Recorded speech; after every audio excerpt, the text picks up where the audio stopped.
I'm Gianmarco Coronado Graci. I'm part of the 2023 cohort of Knight-Hennessy scholars, and I'm doing a master's in law, and I just started a master's in public policy at the School of Humanities and Sciences. I imagine a world where access to justice is a right and not a privilege. Soy Gianmarco Coronado Graci e imagino un mundo en el que el acceso a la justicia sea un derecho y no un privilegio.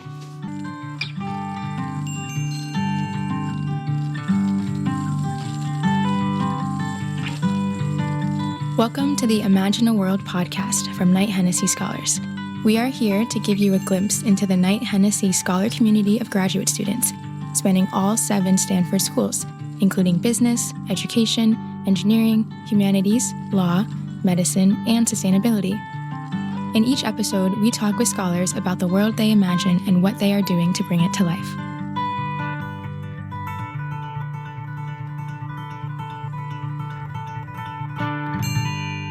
Hey everyone, welcome back to another episode of Imagine a World. My name is Sydney, and I'm really excited to be one of your co-hosts. I am part of the 2023 Knight-Hennessy Scholars cohort, and I'm doing a PhD in electrical engineering. Today is definitely going to be one of my favorite episodes because the two people in the room are one of my closest friends, not only at Stanford, but just in life. I have so much love in my heart for these two, and you'll be hearing new voices, but perhaps familiar voices if you're a regular listener. So the voice you'll hear next is, if you listen to episode 15, you might know him as Will Dwyer and our Flower Facts friend. But Will is going to be my other co-host today in this guest co-host episode. So I'm really excited to, talk with him. And Will, go ahead and tell the listeners who you are. What's up? It's Will. So happy to be back. Will Dwyer, for those of you who don't know me, 2023 cohort, Knight-Hennessy Scholars, PhD candidate, recently minted as of 2 weeks ago. Congratulations. Same with you, I believe, Sydney. Yes, as of 2 days ago. Fantastic. Yeah, we all knew you could do it. Bravo. Thank you. That's very sweet. You too. Bio department. I am similarly a bit nervous as I was on episode 15. It's just something about that mic sitting in front of you that just, gives you the jitters. But nonetheless, super excited to be here with, without a doubt, one of my Stanford besties in the flesh. Gianmarco, welcome to the pod. Hey everyone. I just want to say what a great privilege is to have my two favorite people in the same room with mics in front of us.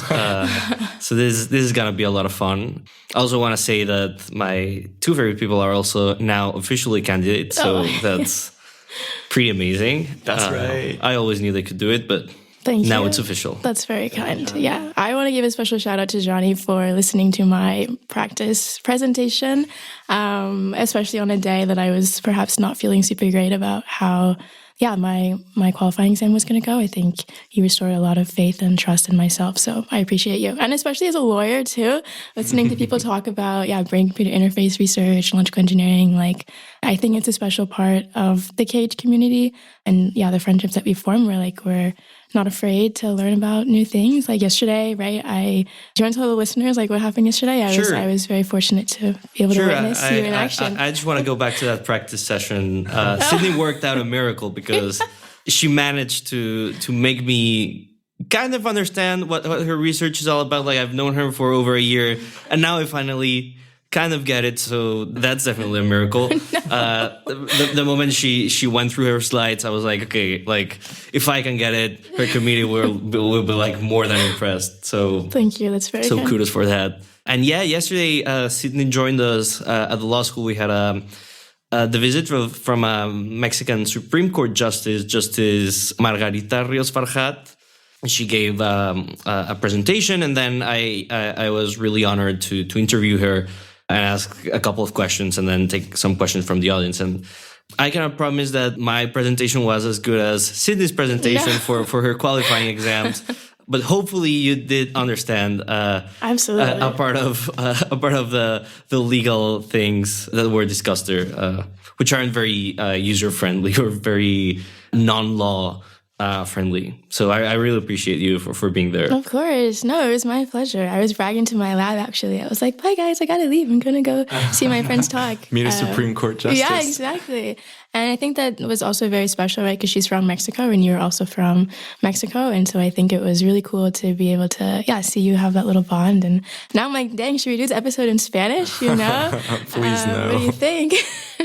Yes, it definitely was very special. I had followed her career. I've read probably a couple of years ago, started reading some of her decisions. I think she's amazing. And having the opportunity to just have a conversation with her and just like walking with her around the Stanford campus, it was truly amazing. And it's also, I don't know, that there's a weird thing, I guess, when you meet someone you admire and you figure out that they're also like a normal person and that they're actually nice and they laugh and then they have coffee like any other person. I think that's like the human factor is just amazing. To your second point, I think we definitely should have the episode in Spanish. Sí. Sorry, Will.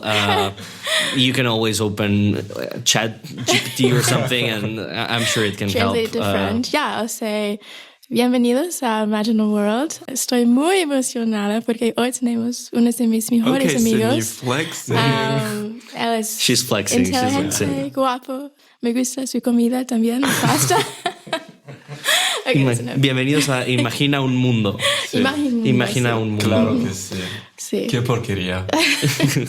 Yeah, Will is trilingual, so you may have heard some French in his episode, but no. Yeah, well, actually, it's not necessarily false because we all went to Mexico together as a friend group. Yeah, in Thanksgiving Thanksgiving. Not sponsored break. by Not sponsored by Cage. By Cage or Stanford, by the way. Just we legally have to make that disclaimer. Yes, exactly. That was just a bunch of friends getting together and spending time with people they love. But Will did speak Spanish a few times on the trip, and so I want to give him credit for lots of gracias. Yeah, lots of gracias. Hola, gracias. People understood it, so yeah. mission accomplished. To be clear, though, Johnny did do all of the guiding and the organizing for that trip. And it was really special, actually, as this new friend to see where he came from and understand a little bit more about how Johnny is who he is. Thank you for that. You didn't try the bugs, though. So I did. You tried bugs. So I had a bug taco. I like the bugs when they're processed. My issue is when they're spicy and they still have legs. That's when I start having a problem with the bugs. In Mexico, we eat crickets, chapulines in Spanish, and they're spicy, and you see like the whole bug, and you just eat it. I love them, but people have a hard time just eating them. I thought they were good. Yeah, I thought they were good. And Zed liked them too. Yeah. So it was awesome. Yes, Zed, my partner, is famously down out to to eat Zed. Shout out whatever. Whatever is presented in front of him. But I wanted to go back quickly to that event you organized yesterday at the law school. Sure. Am I correct in understanding that this is not the first time you host a Supreme Court Justice of Mexico on this campus? And if so, how come? How are you so well connected? I'm an affiliate at the Neukom Center for the Rule of Law, and we have a series of speakers. It's called the Rule of Law Speaker Series. And the idea is that each year we invite, I think it's 3 presentations per quarter, so 9 in total. And we basically invite people from all over the world, judges in particular, but not only close to judges. I think we've also hosted prosecutors, and the idea is that they come, they give a presentation, and they explain how the rule of law situation is in their home countries or in their jurisdictions. And last year, my thesis advisor from my law program, Diego Zambrano, he's the director of the program, and he asked me to invite a Supreme Court justice from Mexico. And I invited Justice Alfredo Gutierrez Ortiz Mena. It's funny because I didn't know him before, but I just sent an email with my Stanford email and got a reply. That email really opens a lot of doors. Powerful domain, yeah. Really powerful domain. Very much. I think once you graduate, they shut it down because. But you can do the alumni.stanford.edu. Yeah, but it's not the same. It's not the same. Yeah. The at Stanford.edu definitely works. So that's how we hosted last year Justice Gutierrez and this year Justice Ríos. So yeah, I just love those events, and again, it allows you to get to know the person beyond their judgments, beyond their opinions, or like public stances. And it's always nice to organize part of the Mexican Association of Graduate Students. And we also like to organize a coffee chat with whenever a Mexican speaker comes. And it's so interesting because it's closed door, probably in a meeting room smaller than where we are right now. And you really get close to the speaker, and people ask all sorts of questions, many times things you wouldn't normally ask during a public event. It's closed door. Chatham House rules. You cannot record, you cannot take pictures, but you really get to see the person, and you really get to understand where their stances come from or what they really think. And the speakers are usually very comfortable. We had a coffee chat with Justice Ríos as well, and they are very comfortable, and it's all in Spanish, and it's very, very informal, and it's very just ask whatever you want. And they'll try to answer it if it's possible. Yeah, I was actually at that event that you organized, and I distinctly remember sitting in the second row, I think, of that auditorium, completely confused for the first 30 minutes during the monologue section of the talk. And then when it came to questions, this guy was amazing. I mean, the way he was answering the questions, you could tell he was very limited in what he was actually like allowed to say. And yet he was just having the incredible kind of super eloquent ideas and thoughts about a legal structure that I don't understand anything about. So it was really interesting to be in that with you. And obviously the law is a big component of who you are. It's a big component of your Imagine a World statements. But before we talk about the world you imagine, can we talk a little bit about the world you were born into and have experienced thus far? Yes. So Johnny, where are you from, and what was your journey here to Stanford? I'll try to make it as short as possible. But I'm originally from Mexico City. I've basically lived in Mexico City all of my life. So born and raised Chilango. And I lived there basically all of my life and all of my professional academic life as well. I studied law in Mexico at ITAM, which is a small school in the southern part of Mexico City.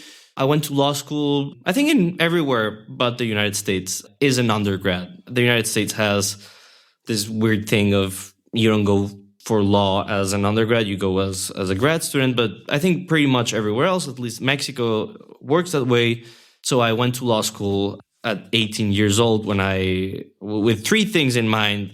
I was bad at math, I liked to read, and I was pretty good at arguing with people and arguing for free. So those were like the three things that I had in mind when, you're a kid and you're given this very important life-changing decision of what do you want to do? Do you want to become a doctor, which is also an undergrad degree in Mexico, or you want to study economics, or you want to do law. At 17, you have to decide. At 17, or even earlier, because you have to start applying and you have to go through like all the application process. So I think it was a very impulsive decision. I don't regret it. I actually am very happy with the law and with the decisions I made. But I look back at it and I think it was very impulsive. One day we had this like orientation class, and I just hated that class because back then everyone has like an opinion, and like you say, oh, I'm thinking about studying poli-sci, and someone will pop out of nowhere and start saying like, no, I think poli-sci is a very bad idea. And like you're used to speaking with adults, and these are like figures of authority. So you're like, oh, maybe poli-sci is a very bad idea. So one day I hated a class. We had to present what we wanted to study. And I was like, yes, I'll just do law. It sounds like a good idea, and you can always pivot afterwards. I graduated from high school. I lived 6 months in Florence, in Italy. My mom's from Italy, so I always wanted to live there. My excuse to my parents was that I didn't have a certificate that said that I speak Italian, and I couldn't put it in my CV. Like my mom taught me Italian. So I convinced them somehow, miraculously, to let me go to Florence for 6 months. I lived in Florence for 6 months.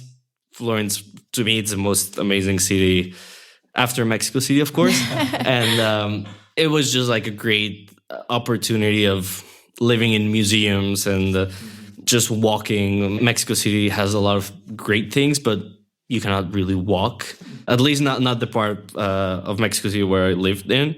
So it's very walkable, it's very livable. I lived there for 6 months, and then I moved back to Mexico and started law school. And probably like halfway in law school is a 5-year degree. So year 2.5, I took a class which is called obligaciones. It's basically civil law. So basically all types of conflicts you can think that people have. Property issues, contracts, my neighbor won't cut a tree, or my neighbor's tree jumps into my backyard. What should I do? So it's those kind of things. And I really became like a super nerd of civil law and especially obligations. And I had this wonderful teacher, Luisa Sali. The law school exams are oral exams. So you dress up, you just show up to the exam, and you're like... Wait a second, you dress up? That's a very lawyer thing, but you dress up for your exam, so you wear a suit and tie. I never understood why, but it's kind of like a law school tradition, I guess. Doesn't make a lot of sense, but people do that. Professionalism, yeah. I think it makes you feel like... You're legit. Like you're cosplaying as a lawyer at that moment. So I went to my exam and I just loved that class. And I read like, you had to pick one book. And there's like a lot of obligation books. And I picked one and then I read it and I was like, okay, I want to read another one. So I read like the 5 books that there were. Did really well in the exam. And Luis Asali offered me a position as an intern at his law firm. And I started working there. This was 2016. And basically worked all of my life, all of my professional life at that firm. So 8 years at a litigation law firm. When I got there, it was a very small firm. So it was 5 of us, 6 of us. And now I spoke with them. It's become a really big law firm, over 40 lawyers. And I really enjoyed it. I think it was the greatest job ever. And I'm super grateful for that opportunity. So I have a question for you. Can you litigate a case for me? In Mexico, I can. I'm not authorized to practice law in the United States. What about just like some counsel right now? Because I have a situation for you. Oh, no. And it's a real one. So I'm not allowed to give legal advice. Yeah. For free? Not even for free. In general. But in general. Your opinion as a friend. Okay, I can give you my friendly opinion, my friendly advice. So growing up, I lived in France, and my family had a little backyard with a nice tree in it. And one day, and this is a real story, we come back to find that my neighbor, whose name is Rambert, he's a terrible guy. Oh, no. He has like a bad guy name. He had like sawed off with like a chainsaw. He had chainsawed off the top of the tree so that it didn't poke above the 6-foot fence. Oh. And he cited like some aesthetic concern of his I don't like your tree from my backyard, so I just sawed it so that I can't see. And he did this without permission. So my question to you is, would I win if I brought this to court? There's probably a problem with a statute of limitations, so you probably cannot bring a suit anymore. But I know what that means. But yeah. But I mean, you would have probably been able to win. It was devastating. I don't understand how he Is got that away why with it. you went into trees and plant work? That's not why. That's like the villain origin story. The villain origin story, yeah, exactly. Maybe everything goes back to that tree. Yeah. Rambert. Anyway, thanks for the advice. You're welcome. This wasn't legal advice, by the way. No, it was This was just a friendly just a friendly conversation. Exactly. So you mentioned that, you had you've just been significantly influenced by a lot of teachers, professors, etc. And I'm curious, like, I know this little fun fact about you is that you also actually worked as an adjunct professor of law, right, at ITAM. What was that like, going from being the student who was so significantly influenced to like being able to teach? It was great. It was also a great opportunity to just like design. I was more involved in the designing the coursework and the evaluation process. I wish I taught more because it forces you to keep updated on many things. I think many lawyers just go to law school and then keep on reading. And I think teaching is a great way to do it. I love the job, and I love the opportunity to be able to have been able to teach in a way, and especially like shape the program. It was also a lot of fun because I could just read the news. Especially I helped teach the constitutional law course, and I would just read the news or what was going on, and probably draft the syllabus based on that. So that made me spend more time that I would have wanted on Twitter. But at the same time, it was great to link current events with like the legal background or the legal perspective. So I also had a great time as that. That's beautiful. I feel like it shows how much you care, which is something I think definitely echoes in the way I've seen you now and all that. But you mentioned that perhaps it was a little bit impulsive to choose law at first. Did you have like any previous? I know you like to argue. You said, yeah, you say you're not good at math, but I don't believe that. I'm terrible at math. I believe it. Criminally bad at math. Like no. Besides, maybe your interest in civil law that made you feel like it was the right path. Like, what was your experience with the justice system like? Like, had you had any experience with the justice system before? Because I feel like you talk a lot about being a lawyer, and the importance of making sure everyone, like your imaginable statement, right? Yeah, exactly. I think there's a big jump, right, from classroom environment to real world setting. And I was wondering if you could talk about that a little bit. Yeah, absolutely. I'm happy to do that. I always jokingly say that I went to law school because I was bad at math, good at reading, and good at arguing. But there's also like another component. When I was probably like 12, 13 years old, I was a victim of crime in Mexico. So my mom and I, we got mugged, and it's not really relevant to the story. But that was my first encounter with the justice system. The first time you go to a police station and realize that nobody cares. You're just another number in the statistic. You're not a victim. You're not a person. And I was like really little back then. And literally everyone, public prosecutors, for example, in Mexico, they're overworked and underpaid. So you're one more statistics. Nobody even cared to like look into a case. The only reason we ended up going to report the crime was basically because of an insurance issue, because you have to report it in order to collect insurance. The car was stolen, so it made sense to report it. But otherwise, people told us like we've just had like the worst day of our lives. You're a kid and you get pointed with a gun, which is a horrible situation, and nobody even cares. And nobody's like, oh, you want to like some M&Ms, kid, or like something. Yeah. Everyone's like, yeah, just fill out this report. Yeah, just go home. It's not gonna work. And unfortunately, like nothing happened to my mom and I, like apart from the car. It's things that sadly happen and happen everywhere. But this is the reality of most people and the most cases in Mexico, and especially criminal matters. We're talking about homicide, sexual violence, economic crime. It's a generalized issue that 99.9% of all crimes reported in Mexico are never solved. So we have a 99.9% impunity rate. Again, my case wasn't as bad as other people's cases, but what it shows is that the system isn't working, especially the justice system and especially the criminal justice system isn't working. And I mean, we had lawyers, we had access to things. I cannot imagine what people go through without having economic means, without having proper support. Like I was able to go to therapy afterwards. It's an important episode of my life, but it didn't ruin me. I think it helped shape me in a way. But most people don't have that. Most people either never report the crime because they know the system doesn't work and people don't trust their institutions. Or even if they report the case, you have a 99.9% chance of failure. Like if I said, not great.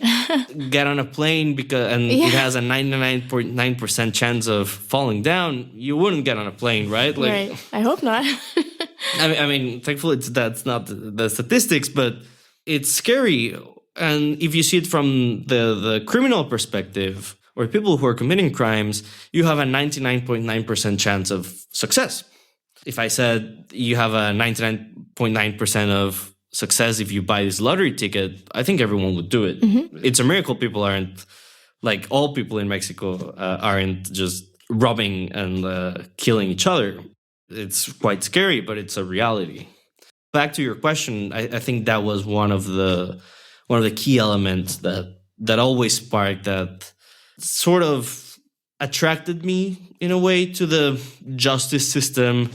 And it also made me unlike or despise injustice in general, or when injustices are being committed. I think that was a turning point in my life. And just as a random fact, the first time this happened when I was 12, 13. I don't even remember how old I was. And I never spoke about it and probably never wrote about it up until my law school application here at Stanford. That was part of my personal essay. And how many years after that was that? It was... Can't do math. Yeah, see, this is the proof that I cannot do math. Probably 18 years, 16, 17 years after it happened. Hopefully my math, I trust your math. I do. But a really long time after it happened. How did that feel, putting it into words, not only like in voice, but on to paper, and then also sent to people who, like, this is their first impression of you as well? It really helped me because it allowed me to close a chapter. Just as context, we got robbed outside of a bakery really close to my parents' home. And I always, for 17 years, I always avoided that place. Like every time I passed, I would just like speed up because I... Sure, it's trauma response. Yeah. Trauma response. And after I sent my application and after I got accepted, I was like, okay, time to do it. So I went and bought some bread at the same place. So it really helped me beautiful close the trauma cycle in a way. And now I'm even talking about it in a podcast. So I think that's progress in a way. It's a full circle. That's a lot of full progress. circle. Yeah, I'm very proud of you. Yeah. And Jenny, it's really amazing to hear you say all this. I mean, I think I knew this about you as a friend, is just how much care you bring into the relationships that you have with people. I think the two of us in this room can really speak to that. And I'm sure many in the community in Knight-Hennessy feel the same way. I'm wondering how you reconcile this in the law, because clearly you got into law partly because you wanted to help people. And I'm wondering how you do that in a system that incentivizes efficiency and speed and is full of people who are overworked and tired and just don't have enough time in the day. So you worked as a lawyer for a while before starting your degree programs here. So I'm wondering if that's something that you were able to bring to the table, or is it just like swimming like upstream the whole time? First of all, thank you so much for those very kind words. I really appreciate them. I consider myself like an incredibly lucky person. And I've always had the luck of having people around me, mentors, teachers, supervisors, that not only have supported me, but have also encouraged me to do other stuff. Nobody likes lawyers. I think we can all agree on that. Lawyers have a really bad reputation globally. And especially litigators, like we always joked at the law firm and said, like, nobody's happy to see us. You don't call a litigation lawyer because your life is going great, having a good day, yeah, or you're having a good day. Like, you call them because it's like a funeral home. Like, we have business because people have problems, which I mean, guess it's a necessary evil. Happy to discuss more about that, but I was very lucky that my the firm where I worked at encouraged me to, for example, take on pro bono litigation. So I was, of course, being part of some commercial litigation, doing litigation for banks, for example, it's not the most exciting thing, or real estate developers. But at the same time, I got to do a lot of pro bono litigation work, and that was incredibly exciting. And the deal was that I could manage both. So I could do some litigation, like standard litigation work, but I could also take on pro bono clients. And many times like many of my colleagues would refer clients to me for pro bono consultations. And I was very lucky that they allowed me to do that at the firm without, not only without a consequence. I kept on having my law firm salary. I still got like law firm bonuses. And at the same time, I was doing the work that I really wanted to do. I had the work of an NGO lawyer, but the salary of a law firm lawyer. So it's very nice. So it was pretty much best of both worlds. And I was really happy with that work. And it allowed me to reconcile this pursuit of justice or like my fight or my little fight against injustice in general. Unfortunately, and I always say I'm a frustrated criminal attorney because I never practiced criminal law. I've always been interested, but I don't have the experience, or I still don't have the experience. I think I would like to get into that because, of course, it's the most sensitive subject or the most, probably the most important cases for a society end up being criminal cases and not civil, commercial, administrative cases. What makes you say that? I'm curious. It defines the no-go zones in society. In law, we usually refer to criminal law as like the last option. At least theoretically, many times lawmakers who are only lawyers many times just make up things. But in general, the criminal law is for the most severe acts against society. If you want to throw someone in jail, you have to, it's a ultima ratio stance. So if you want to throw someone in jail, it's because they've done something that society considers extremely grave or extremely inconvenient, and it poses a threat to that society. And that's why we have a criminal justice system. If you're back to your neighbor's example, he was awful, but I wouldn't put him in jail for cutting down the tree. But again, you have other remedies on the civil side that can allow you to get compensation, that can allow you to get some sort of relief from an unlawful act without throwing poor Mr. Rambert in prison. So that's the idea or the rationale behind criminal law and why it's so important. And in a society that is as violent as Mexico, you, of course, need to be very careful with criminal law. And you, of course, need to be more engaged if you're going to be a criminal attorney. Yeah. I hear throughout all the different types of law that I'm very happy to be learning about. There's so much passion in your voice. And I see even in your body language, I know the listeners can't see you, but your hand gestures, your movement, He's on the edge of your his body. seat. Yeah, you're literally on the edge of your seat, And that was the coffee I had before the interview. No, but I think in general, when we talk about things you're passionate about, I hear in your voice the love you have for others and even strangers, right? As a lawyer, your clients are strangers. And I wanted to talk specifically, I guess, how this ties to your Imagine a World statement. So you mentioned, right, that you're part of this fight, even if it's a little fight against injustice. And your Imagine a World statement is, I imagine a world where access to justice is a right for everyone, not a privilege. What does access to justice mean? How would you define that? That's a great question, and thank you for that. When we talk about access to justice, we're talking about giving people the ability to resolve their disputes peacefully through the court system. If Will took his chainsaw and went against Mr. Rambert, that's not something we want. We want Will to go to the court and take Mr. Rambert to court. That's how, after thousands of years of evolution, where we are right now, or where we want to be right now. Unfortunately, that's not the case because the court system is not accessible to most people, or the system might be accessible. For example, Mexico has no judicial costs. So this means that courts cannot charge you anything for their services. The problem is that the courts are still not accessible because the legal system is very complex. It's understandable by people who don't have a law background. And even if you manage to slip yourself into the system is still very inefficient. Or the system will create lots of obstacles that, for example, time. A normal case might take 5-10 years. Wow. You've forgotten about the tree already. Yeah. Or you've taken justice into your own hands and chopped Mr. Rambert's other tree, yeah.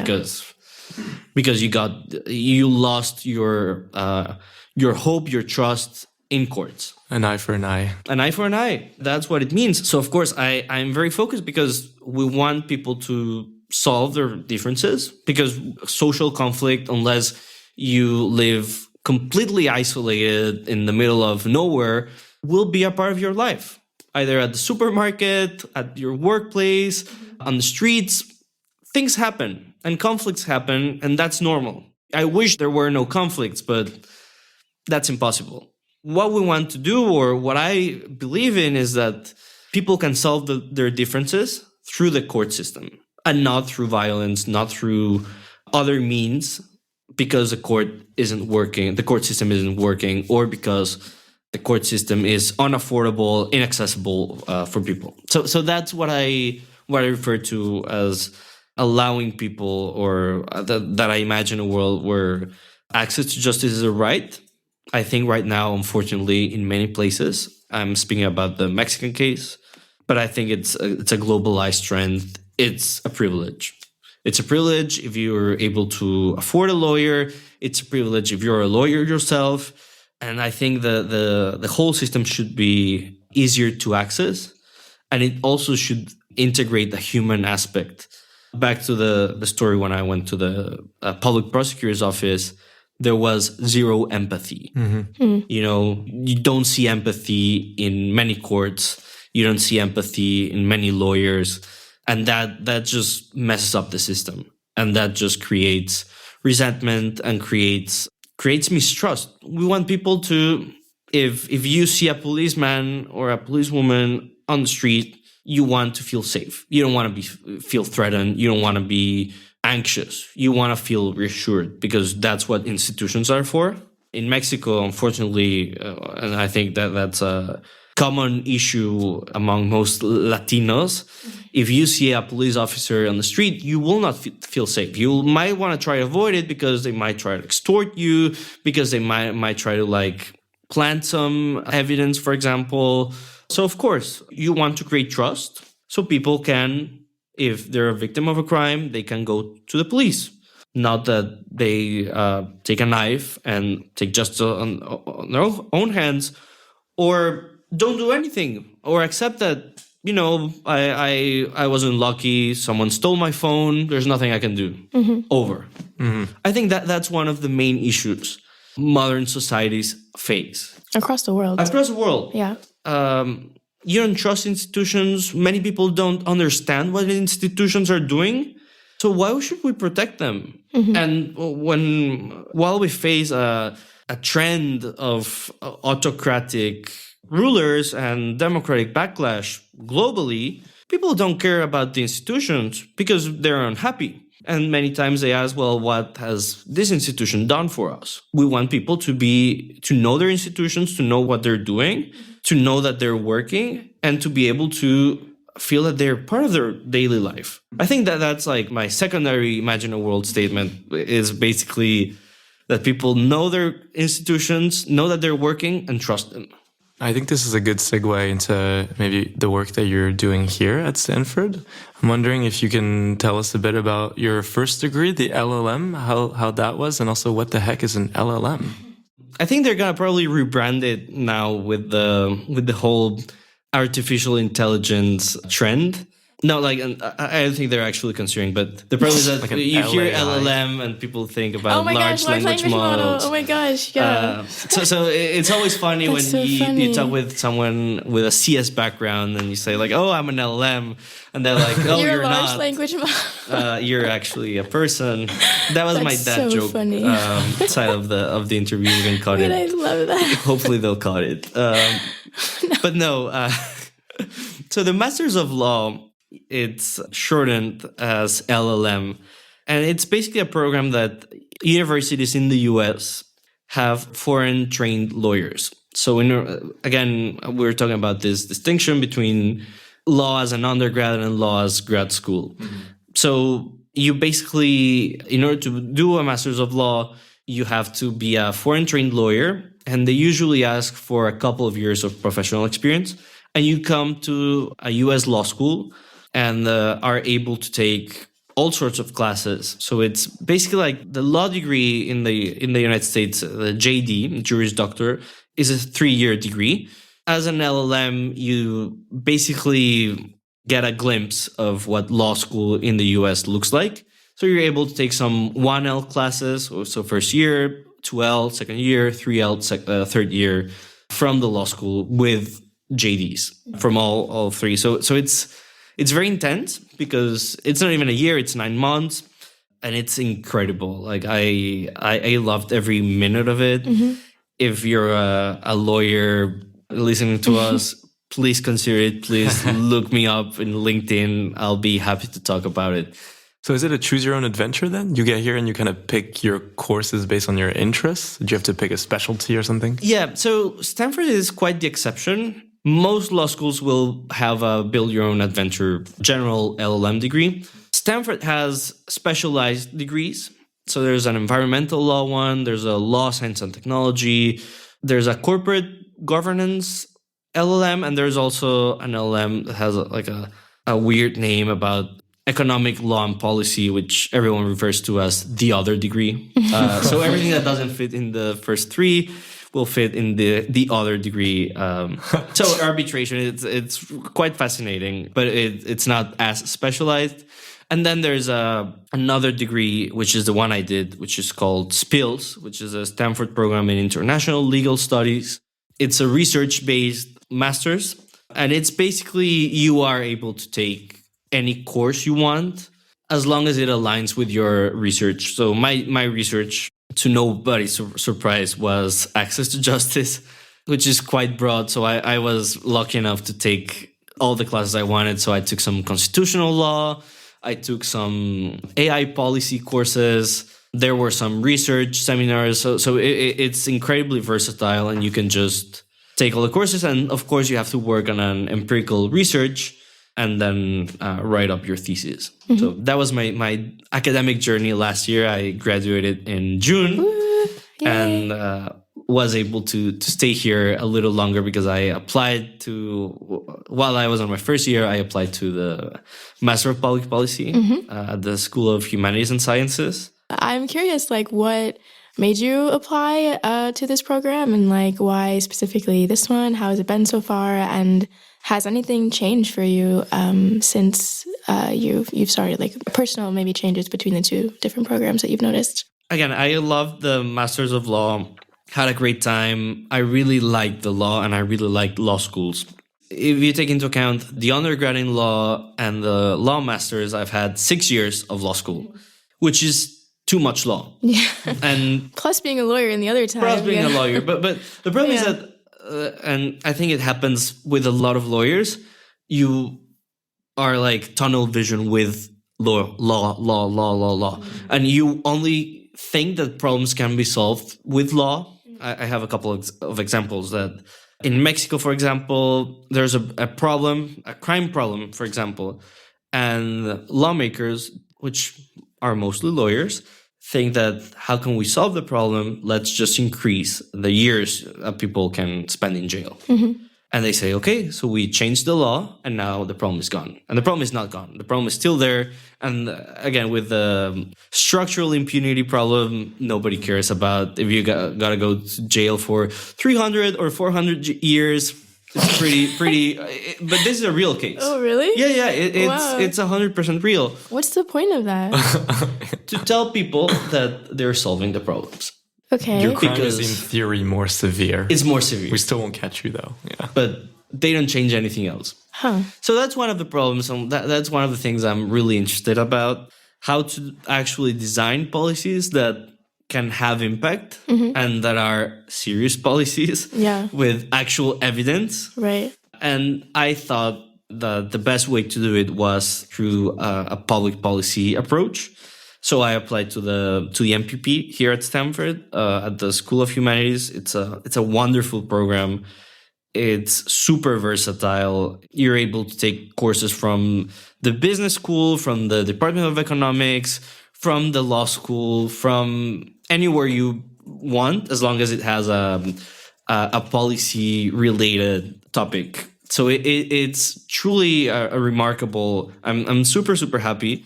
I'm also very challenged because I was used to law, and for law classes, you read beforehand and then you get called during class, which some people find terrifying. I might find kind of used to, so it wasn't as terrifying.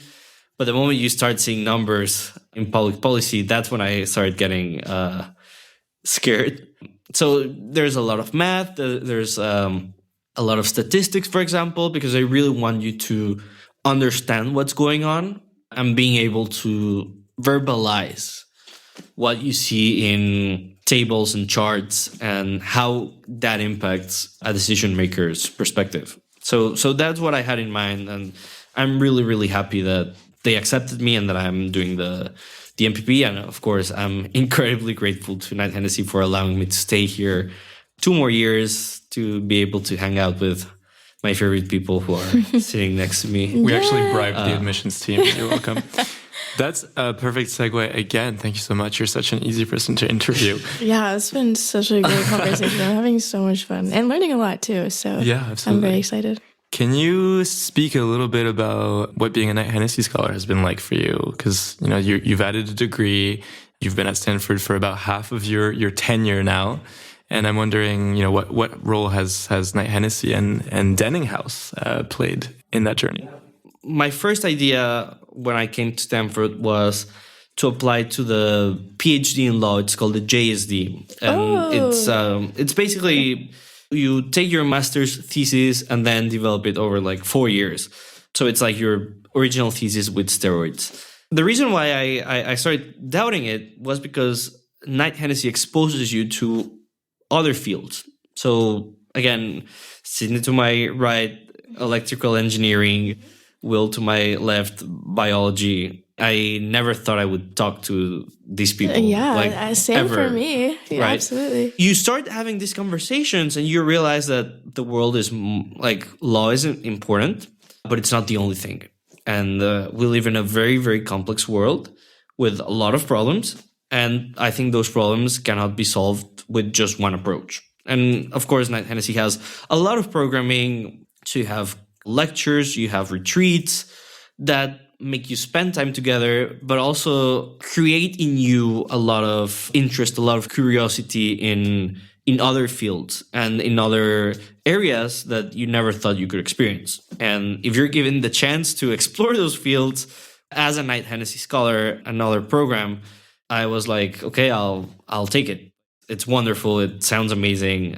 So I'll just do it. So to your question, I think I still see myself as a lawyer. I still really like law, litigation, but I try to see myself also as a policy analyzer, as someone who can try to understand or try to bring to the table more things than just like plain law. That was a little of my thought process about applying, and of course how Knight-Hennessy has shaped me. And I think it's right, like I'm in the middle. I'm a year and a half right now, and I still have a year and a half.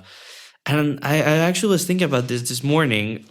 I think I've changed a lot. And I think for the first year, uncertainty is a big part of grad school. You don't know what you're going to do afterwards. And I think for the first year, I was very stressed about it. Mm-hmm. And I was like thinking most of the time, like, okay, should I add another degree? Which one? Will I get accepted? Will I not get accepted? And suddenly, I think right now I'm in a point when I know uncertainty is part of my life as a grad student, as a young person, as a young professional. But I sort of like the uncertainty at this point. I think I enjoy it in a strange sense. I still get stressed about it when someone asks, like, okay, what comes after Stanford? Mm-hmm. I'm like, oh, that's a great question. I wish I could answer it. But in reality, I think I have a good time just living the present and just learning a lot. And I mean, Knight-Hennessy, but also Stanford has so many resources at your disposal to just find interesting things or meet interesting people. Before coming here, there was yesterday I got an email like last night that there was going to be a really informal conversation with Brooke Jenkins, which she's the San Francisco district attorney. So before coming here, I was able to sit down with other 10 people and the SF district attorney and just learn from her. And you have all that. And then you realize, okay, well, I don't know what I'm going to do afterwards, but I'm having a lot of fun and I'm learning a lot. So yeah. And this morning we tried to get tickets to a Doji concert. So many things happened. That didn't work out. Not yet. We'll try again on Friday. On Friday, yeah. There's so many opportunities here at Stanford in all aspects of yourself and the parts that you find important and want to elaborate more on. Yeah, I had a point a second ago that's slipping my mind, but it'll come back to me. What I wanted to ask you about, I remember. There we go. I was actually going to say, and this is not that important now that I remember it, that I miss seeing you at lunch, Gianni. I used to run into you at some of our community lunches that we have here at Denning House. And this quarter, I feel like I haven't been seeing you as much. So I'm wondering, are you still popping by Denning? And if so, which kind of like sub-communities have you gravitated towards in our little Knight-Hennessy community here? Great. So, yeah, I've been actually meal prepping this quarter. That's the reason why. Yeah, healthy. I'm trying to eat healthier. They give us a lot of great healthier food than here. The salad bar. I'm doing some experiments with my. She's growing. With my food. So yes, bear with me a quarter, and then I'll just be back for the lunch. It's okay. We see you plenty of other times. And we still see each other like most of the week. Yes, we live 200 feet away from each other. So that also helps. No, I think Stanford and Knight-Hennessy in general has so many communities. I really enjoy. For example, I'm currently the president of the Mexican Association of Graduate Students. And it's from all of the 7 schools at Stanford. It's amazing. At Knight-Hennessy, I'm part of like 2 other groups. The first one is Deep Dive, and I'm with Sana, which is also here in the room, and Batu. And Deep Dive is a forum for getting to know other scholars and great for interviewing. And it's also a great way to build community. I'm also part of the KH Pride interest collective. We haven't organized a community dinner this quarter, but we'll reapply for funds next quarter. And it's also a great way to get to know people, not only from their professional perspectives or academic perspectives, but also from things you share, your sexuality. And also, I think it's great to spend time talking about things that aren't important, because a great part of life is just talking about stupid things and having fun. I really enjoy just getting to know people and just enjoying my time here. And there's no better format for that than free lunch, right? Free lunch. Yeah, that definitely is like the cherry on top. I've just learned so much from you, and I admire you a lot. I feel like over the last year and a half, and I can't believe it's already been a year and a half, but you've very quickly, faster than definitely most people do, I feel become one of my friends who I feel like if I'm, standing on a diving board and I'm afraid to jump into the deep end, you would like climb up the ladder and hold my hand and jump with me and into, that deep, unknown, into this things that could be scary.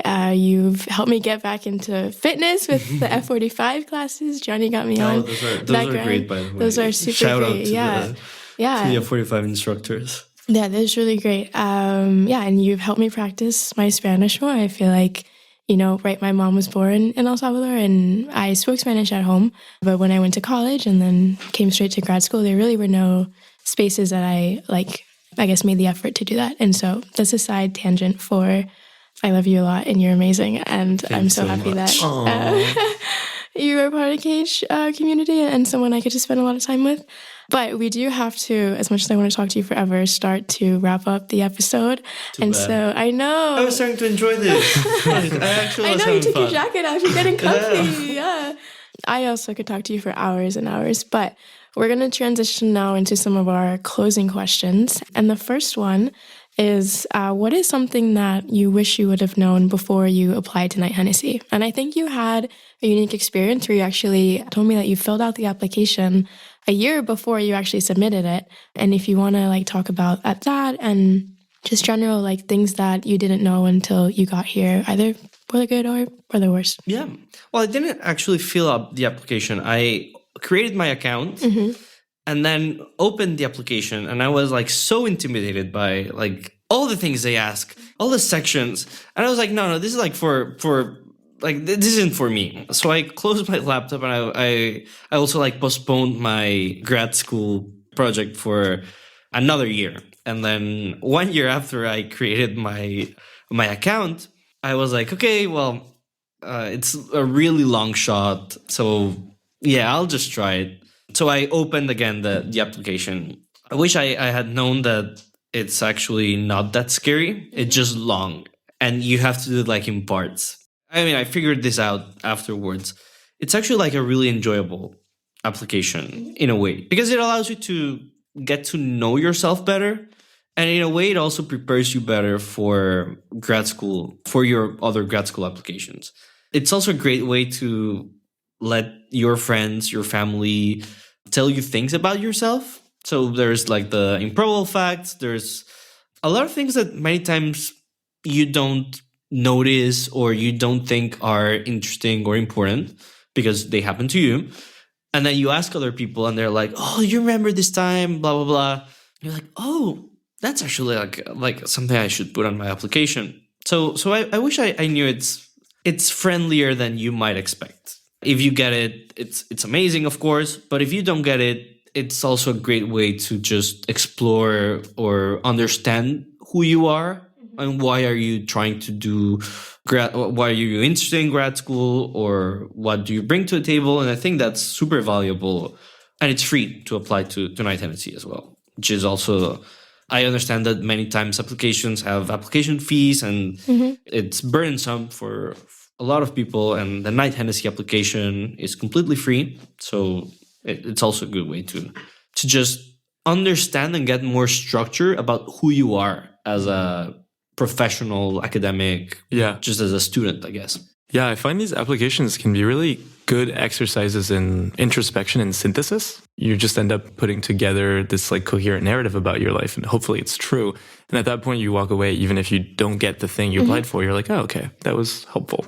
Yeah, totally. And just to build on that, I think it's also what I found was very valuable was just creating that like elevator pitch of who you are. That 20-second speech about like, this is me, I studied this, I'm very passionate about X, Y, and Z. The Knight-Hennessy application allows you to just like condense that and have an like a very good, because of course like the people who designed the application are like really smart people.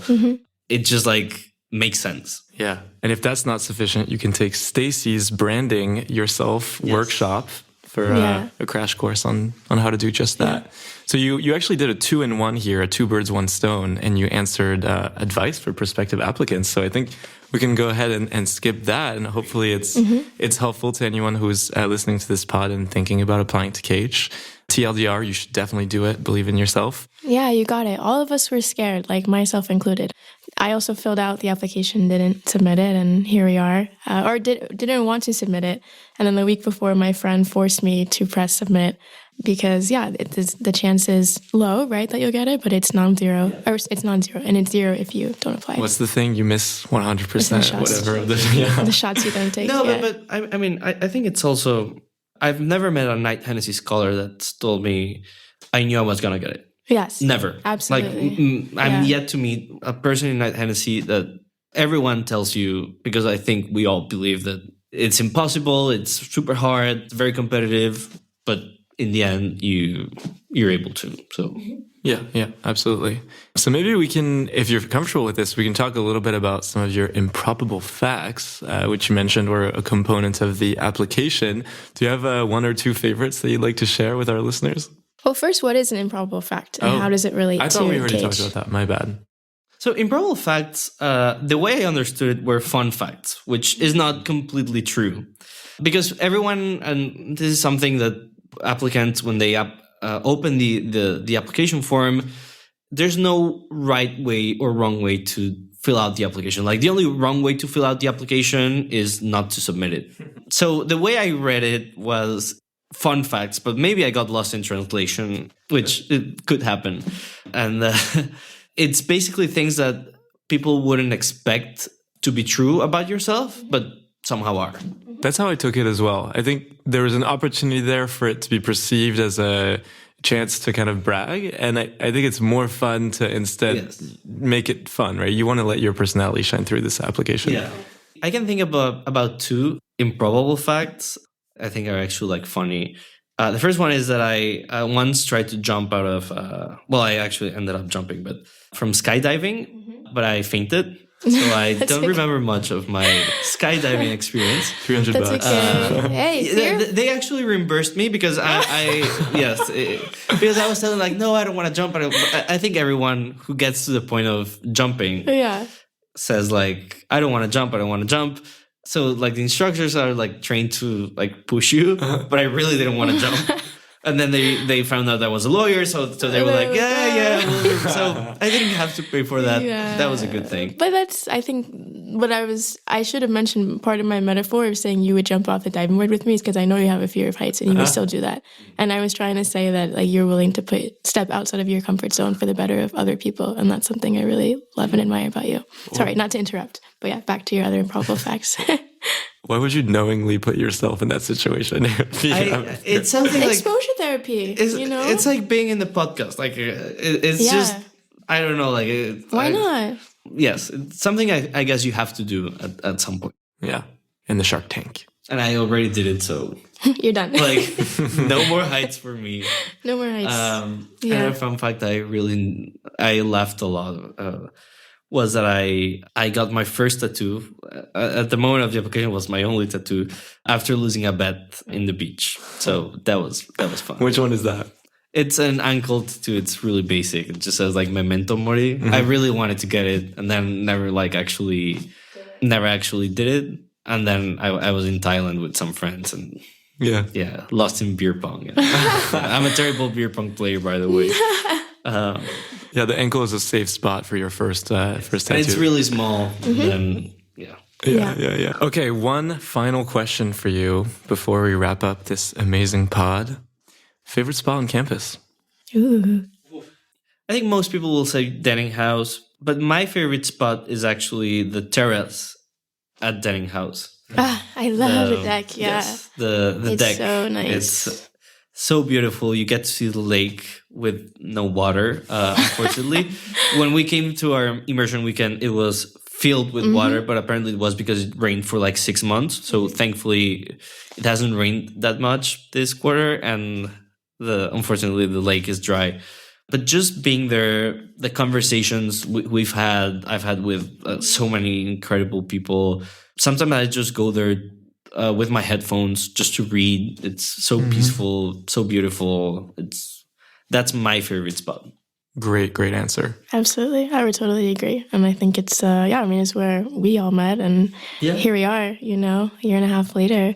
So I want to end on a very happy note and a note of gratitude. Thank you so much, Gianni, for taking the time to share your story with us, to talk to listeners about what you're passionate about, what you're doing to make it happen. I feel incredibly lucky to both you and Gianni and Will that you've welcomed me into your life. Gianni, you welcomed us into your childhood home when we came to visit, and it's just one of those things that I never imagined for myself when I was filling out the EE PhD application, better yet the KH application, and to wake up every day feeling so loved and so cared for regardless of what we have in common, to be surrounded by people who are so open to learning more about you and, will jump off the high dive even if they're scared of heights with you. I feel incredibly lucky. So thank you so much to both of you today for being here. Thank you to listeners for making it to the end of this episode. We hope that you enjoyed and that you agree that we need to have a world where access to justice is a right for everyone and not a privilege. Thanks so much.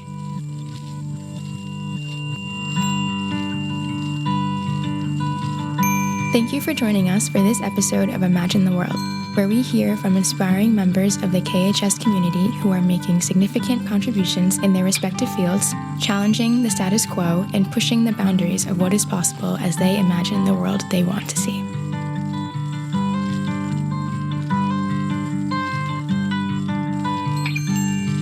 This podcast is sponsored by Knight-Hennessy Scholars at Stanford University, a multidisciplinary, multicultural graduate fellowship program providing scholars with financial support to pursue graduate studies at Stanford while helping equip them to be visionary, courageous, and collaborative leaders who address complex challenges facing the world.